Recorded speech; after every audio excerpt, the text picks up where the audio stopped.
दोस्तों, आज मैं आपको एक ऐसी कहानी सुनाने जा रहा हूं जो आपकी रगों में ठंडक पैदा कर देगी, आपकी सांसों को रोक देगी और आपकी नींद को हमेशा के लिए उड़ा देगी। ये कहानी है एक ऐसे मकान की जहां वक्त रुक गया है, जहां हर दीवार अपने अंदर एक राज छिपाए है। 20 साल से बंद पड़ा ये मकान, जहां एक लड़की ने अपनी आखिरी रात गुजारी और उसकी सांसें, उसकी चीखें अब भी वहां मौजूद है। ये कहानी है एक भूतिया बच्चे की जिसका नाम था विकास। उसने खुद को दीवारों में कैद कर लिया और अब वो हर नए मेहमान को अपना हिस्सा बना लेता है। तो तैयार हो जाओ, क्योंकि आज हम चल रहे हैं एक ऐसे सफर पर जहां डर के सिवा कुछ नहीं है और वापसी का कोई रास्ता नहीं। रात के 11 बजे थे। मैं रिया अपने गांव के पुराने मकान में पहुंची थी। मकान जो 20 साल से बंद पड़ा था। मेरे नाना की मौत के बाद किसी ने यहां कदम नहीं रखा।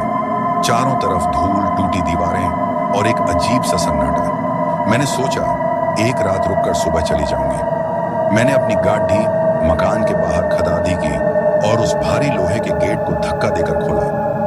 गेट की चरमराहट ने रात के सन्नाटे को तोड़ डाह दिया। मैंने अपने बैग को कंधे पर लटकाया और मकान की तरफ बढ़ी। बाहर से मकान ऐसा लग रहा था जैसे वो मुझसे कुछ कहना चाहता हो। उसकी खिड़कियां टूटी हुई थी और पेड़ों की टहनियां उन खिड़कियों से अंदर झांक रही थी, जैसे कोई छुप कर मुझे देख रहा हो। मैंने अपने डर को झटका और मकान का दरवाजा खोला। दरवाजा खुलते ही एक ठंडी हवा का झोंका मेरे चेहरे से टकराया। अंदर की हवा में एक अजीब सी बदबू थी, जैसे कुछ सड़ी DDDH रहा हो। मैंने अपनी टॉर्च निकाली और रोशनी डाली। हॉल में पुरानी लकड़ी की कुर्सियां पड़ी थीं, जिनके ऊपर मगधियों ने अपने जाले बुन रखे थे। दीवारों पर पुरानी तस्वीरें टंगी थीं, मेरे नाना नानी की, मेरी माँ की और कुछ रिश्तेदारों की, जिन्हें मैंने कभी नहीं देखा था। मैंने टॉर्च की रोशनी एक एक तस्वीर पर डाली। हर चेहरा मुझे घूर रहा था, जैसे वो मुझसे कुछ कहना चाहते हो। तभी मेरी नजर एक तस्वीर पर पड़ डटी। एक छोटा लड़का का, उसकी आंखें खाली, चेहरा बेरंग। मैंने उसे पहले कभी नहीं देखा था। मैंने तस्वीर को छूने की कोशिश की, पर मेरी उंगलियां उस पर पड़ते ही एक ठंडक मेरे शरीर में दौड़ डच गई। मैंने खुद को संभाला और सोचा, शायद मैं ज्यादा सोच रही हूँ। मैंने अपने बैग को नीचे रखा और हॉल में एक पुराने सोफे पर बैठ गई। सोफे से धूल उठी और मेरी खांसी छूट गई। मैंने पानी की बोतल निकाली और एक घूंट लिया। तभी दीवार से एक आवाज आई, रिया। मैंने बोतल नीचे रख दी और चारों तरफ देखा, कोई नहीं। मैंने सोचा शायद हवा है, पर वो आवाज फिर आई, मुझे देख।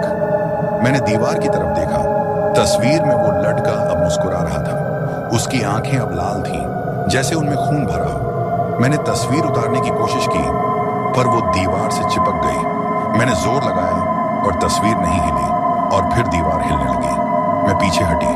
दीवार पर एक साया उभरा, लंबा, काला, उसकी आंखें लाल, जैसे खून टपक रहा हो। उसने कहा, तूने हमें भुला दिया। मैंने चिल्लाया, कौन हो तुम? जवाब में सिर्फ एक डरावनी हंसी गूंजी। मैंने अपने बैग की तरफ दौड़े लगाई, उसे उठाया और मकान का मुख्य दरवाजा खोलने की कोशिश की। मैंने दरवाजा